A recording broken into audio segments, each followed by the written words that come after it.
Welcome back to TNPSC leaders academy. வரப்போற group 4ல நீங்க 145 கேள்வி எடுக்கக்கூடிய மாணவராக இருந்தாலும் சரி, நீங்க 185 கேள்விகள் சரியாக குறிப்பதற்கு சயின்டிபிக் எவிடன்ஸோட என்ன பண்ணியிருக்கோம் அப்படின்னா, நீங்க என்னென்ன செய்யணும் அடுத்து வர காலத்துல அப்படின்னு சொல்லியிருக்கோம். ரைட்டா? மாணவர்களை 3 கேட்டகரியில பிரிச்சிடலாம். ரைட்? முதல்ல 2 லட்சம் மாணவர்கள் எவ்வளவு சார் மார்க் எடுப்பாங்கன்னு பார்த்தா 145 கேள்விகள் சரியாக போடுவாங்க. ஒரு 50,000 பேர் வரைக்கும் எவ்வளவு கேள்விகள் சரியா போடுவாங்க அப்படின்னா 160 கேள்விகள் வரைக்கும் சரியாக போடுவாங்க. யாருக்கு சார் வேலை கிடைக்கும் அப்படின்னா 180 நியர்பை. ரைட்டா? 180க்கு மேல அப்படின்ட்டு இல்ல, ஒவ்வொரு கேட்டகரிக்கும் ஒரு 2 கேள்வி 3 கேள்வி கம்மியாக பதில் அளித்தவர்களுக்கு என்ன கிடைக்கும்? வேலை கிடைக்கும். ஆனா இன்னைய தேதியில எனக்கு கண்டிப்பாக ஒரு வேலை வேணும் சார், எவ்வளவு சார் நான் குறிக்கணும் அப்படின்னா 180 நீங்க குறிச்சிங்க அப்படின்னா சேஃப். ரைட்? ஃபர்ஸ்ட் பாயிண்ட் நான் சொல்லிடுறேன். நீங்க 145 எந்த காம்பினேஷன்ஸ் சார் நீங்க கரெக்டா சொல்லுவீங்க அப்படின்னா, ஜெனரல் தமிழ்ல 80 கேள்விகள் நீங்க சரியா குறிச்சிருவீங்க. ஜெனரல் ஸ்டடீஸ் ஜிகேல ஒரு 45 கேள்விகள் நீங்க சரியா குறிச்சிருவீங்க. மேக்ஸ்ல ஒரு 15 கேள்வி குறிச்சிருவீங்க. பெரும்பாலான மாணவர்கள் எந்த கேட்டகரியால வருவீங்க அப்படின்னா 145 டு 155க்குள்ள தான் வருவீங்க.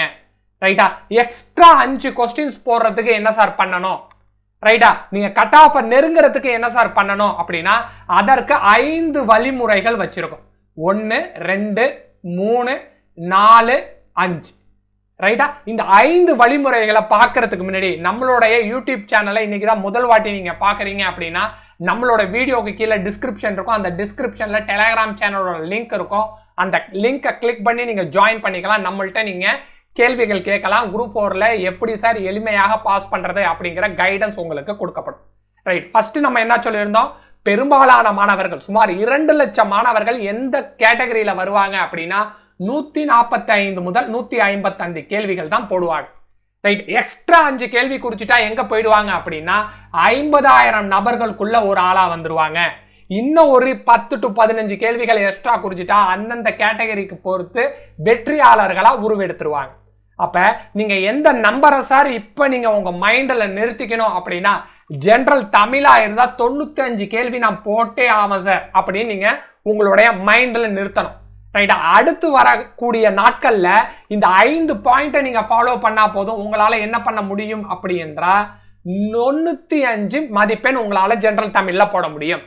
ரைட்? ஜிகேவை பொறுத்த வரைக்கும் நான் எவ்வளவு சார் போடணும் அப்படின்னா 55 கேள்விகள் அப்படின்னு உங்க மனசுல நீங்க செட் பண்ணிடணும். அடுத்து மேக்ஸ்ல எவ்வளவு கேள்வி சார் நான் போடணும் அப்படின்னா 22 கேள்விகள்னு செட் பண்ணிடணும். ரைட்? இப்போ நான் பேஜை மாத்துறேன். பேஜை மாத்திட்டு இப்போ உங்க மைண்டுக்குள்ள என்ன இருக்குன்னு சொல்லுங்க. ஜெனரல் தமிழை பொறுத்த வரைக்கும் நீங்க எத்தனை கேள்வி போடணும்? 95 கேள்விகள் போடணும். ஜிகேவை பொறுத்த வரைக்கும் நீங்க எத்தனை கேள்விகள் போடணும்? 55 கேள்விகள் போடணும். மேக்ஸை பொறுத்து நீங்க எத்தனை கேள்விகள் போடணும் அப்படின்னா 22 கேள்விகள் போடணும். இந்த நம்பர் தான் என்னது? Magic number. இதை சாட்டிஸ்ஃபை பண்றதுக்கு என்ன சார் பண்ணணும் அப்படின்னா, ஓஎம்ஆர்ல நீங்க எந்த விதமான தவறுமே பண்ணக்கூடாது. ஓஎம்ஆர்ல நீங்க ஏதாச்சும் ஒரு தவறு செஞ்சீங்க அப்படின்னா உங்களுக்கு நெகட்டிவ் மார்க் கிடைக்கும். சரி சார், மேக்சிமம் எவ்வளவு சார் நெகட்டிவ் மார்க் போலாம்? 7 மார்க் வரைக்கும் எங்க போகும் அப்படின்னா நெகட்டிவ் மார்க்ல போகும். இதை எளிமையாக நீங்க பிராக்டிஸ் செய்வதன் மூலமாகவே பண்ணிட முடியும். ஃபர்ஸ்ட் பாயிண்ட் என்னது? ஓஎம்ஆர்ல நீங்க செய்யக்கூடிய தவறுகளை குறைச்சிட்டீங்க அப்படின்னாலே 2 முதல் 7 மதிப்பெண்கள் வரைக்கும் உங்களுக்கு எக்ஸ்ட்ரா கிடைக்கும். ரைட்டா? இரண்டாவது என்ன சார் செய்யணும் அப்படின்னா அவாய்ட் த சில்லி மிஸ்டேக். இந்த அவாய்ட் த சில்லி மிஸ்டேக் அப்படிங்கிறது எங்க நடக்கும் அப்படின்னா ஜெனரல் தமிழை பொறுத்த வரைக்கும் நடக்கும். ரைட்டா? 80 எடுக்கக்கூடிய மாணவரும் 95 எடுக்கக்கூடிய மாணவரும் எங்க தான் வித்தியாசம் படுவாங்க அப்படின்னா 10 to 15 கேள்விகள் சில்லி மிஸ்டேக் பண்ணுவாங்க. அப்ப ஜெனரல் தமிழை பொறுத்த வரைக்கும் நீங்க என்ன பண்ணணும் அப்படின்னா சில்லி மிஸ்டேக்கே பண்ணக்கூடாது அப்படிங்கிற ஒரு உறுதிமொழி எடுத்துக்கணும். அப்ப நீங்க என்ன ஆயிடலாம் அப்படின்னா 80 மதிப்பெண்கள் நீங்க எடுக்கிறீங்க அப்படின்னா 95 வினாக்கள் வரைக்கும் உங்களுடைய தகுதியை உயர்த்த முடியும். இரண்டாவது பாயிண்ட், இந்த இரண்டாவது பாயிண்ட் செய்யறதுக்கும் உங்களுக்கு சிம்பிள் பிராக்டிஸ் இருந்தாலே போதும். மேற்படி நீங்க எந்த விதமான பெரிய புரட்சியும் செய்ய தேவையில்லை. ஜெனரல் தமிழ்ல எக்காரணத்தை கொண்டும் தெரிஞ்ச கேள்விகளை நான் தவறா சொல்ல மாட்டேன். பதில் தெரிஞ்சுக்கிட்டே தவறாக குறிக்க மாட்டேன். ஏங்கிற ஆப்ஷனுக்கு பதிலாக நான் ஷேட் பண்ணும் போது பிங்கிற ஆப்ஷனை தொட மாட்டேன். இப்படிங்கிற மாதிரி ஒரு உறுதிமொழியை எடுத்துக்குங்க. அதை சிம்பிளா நீங்க பிராக்டிஸ் பண்ணி முடிக்கும் போதே உங்களுக்கு தெரியும் 80 மதிப்பெண்கள் 80 கேள்விகள் எடுத்துக்கொண்டு இருந்த நீங்க 95 உயர்றது தெரியும். ரைட். மூணாவது என்ன சார் பண்ணணும் அப்படின்னா attempt all the questions.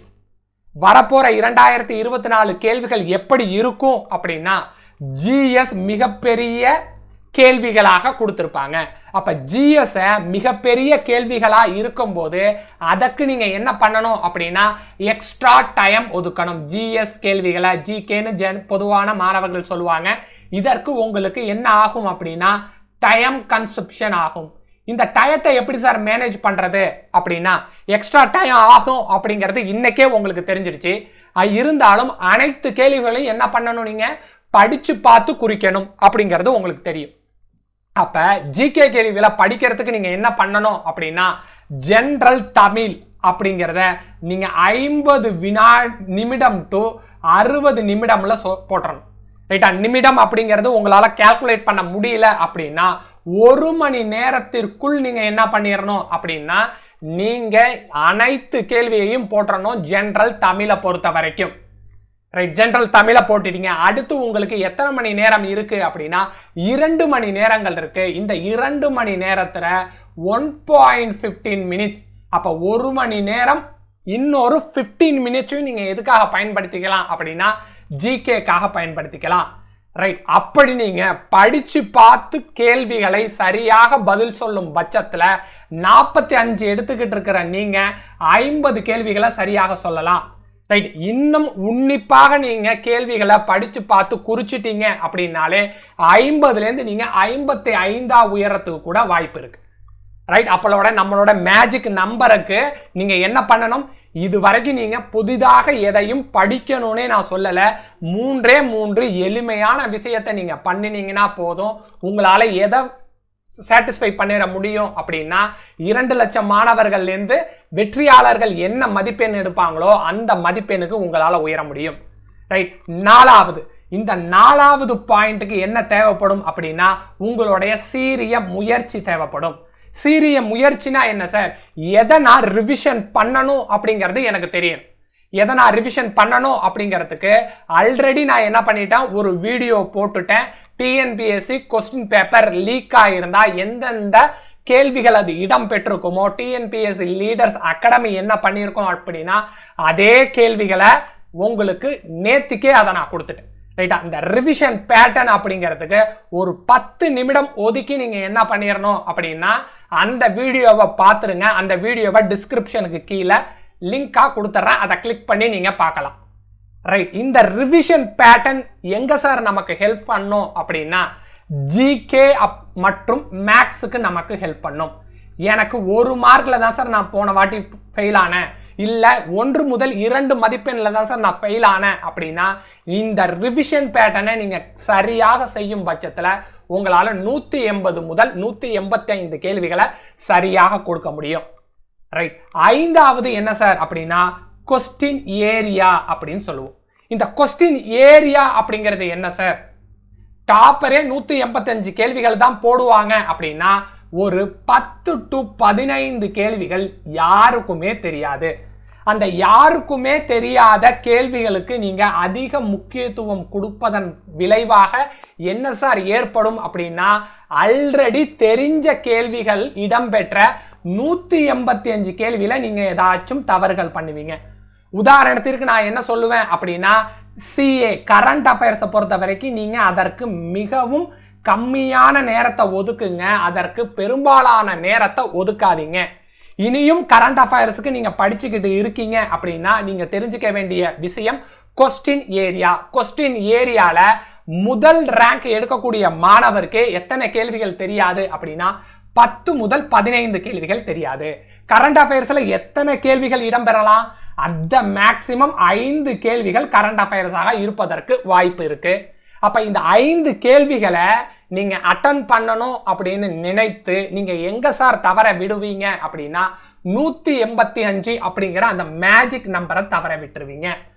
மேக்ஸுக்கு நீங்க கான்சென்ட்ரேஷன் பண்ணிருந்தீங்க அப்படின்னா 20 கேள்விகள் சரியாக நீங்க குறிச்சுக்கிட்டு இருக்கீங்க அப்படின்னா 22 ஒரு 2 கேள்வியை என்ன பண்ணிட முடியும், இன்க்ரீஸ் பண்ணிட முடியும். நீங்க கரண்ட் அஃபேர்ஸுக்கு நேரத்தை ஒதுக்குவதை காட்டிடும். 5 கேள்விகள் வருது பெரும்பாலும் வச்சுக்கிங்க. கரண்ட் அஃபேர்ஸ் இடம் பெறாது அப்படிங்கிறது தான் டிஎன்பிஎஸ்சி லீடர்ஸோட ப்ரெடிக்ஷன். இருந்தாலும் 5 கேள்விகள் வருதுன்னு வச்சுக்கிட்டா கூட அந்த கேள்விகளுக்கு நீங்க படிக்கக்கூடிய நேரம், நீங்கள் செலவழிக்கக்கூடிய நேரம், நீங்கள் ரிவிஷன் பண்ணக்கூடிய நேரம் அதிகமாக இருந்துச்சு அப்படின்னா 185 கேள்விகளை குறிப்பதற்கு அது ஒரு தடையாக அமைஞ்சிரும். ரைட், இந்த வீடியோல உங்களுக்கு தெளிவாக தெரிஞ்சிருக்கும். இதை நீங்க தெரிஞ்சுக்கணும் அப்படின்னா நம்மளுடைய டெலகிராம் சேனலை ஜாயின் பண்ணிக்கிங்க. எந்த கேள்விகளை வேணாலும் நம்மளும் கேட்டுக்கலாம். Wish you all the best. Thank you to all.